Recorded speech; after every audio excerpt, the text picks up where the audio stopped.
turista, syempre. Kasi, Tsaka tao. at saka hotel owners, very good. Ang community, nakakalaman nila, kasi kung hindi kayo walang ginagawa ka lahat, community kayo lahat.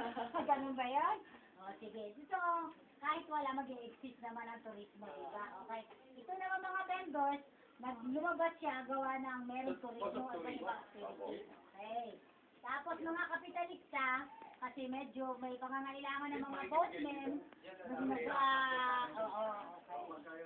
So, okay po ito sa inyo lahat, galing sa inyo ha.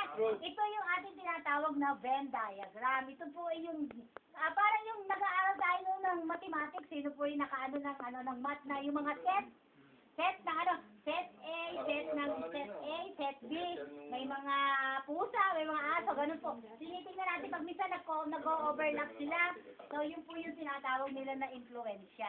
Okay? Yes.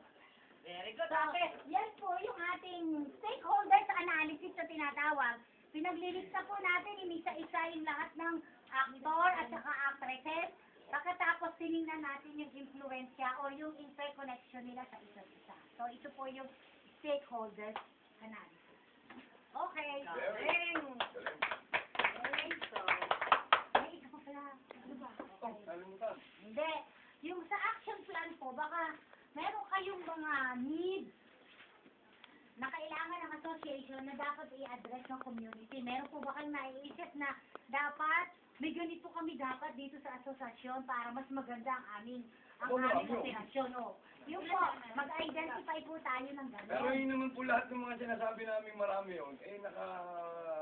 Hindi, example po, para at least, kumbaga, ipapalo natin, o kaya, Hindi kayo lumampas naman tayo sa boundary. Hindi, ang ano lang po, parang titignan lang natin kung ano yung mga proposed activities ninyo na gusto niyo sanang ikanda para mas maging maganda ang operasyon ng asosasyon. Example po, kailangan nyo ng... Nagbibigay po kami ng mga resolution. Okay, so, pwede lang po kami kunyari, Baka naman hindi nyo kaya bigay. Ay, hindi po yung, kami po ay hindi magbibigay. Kami ay mag-ano lang.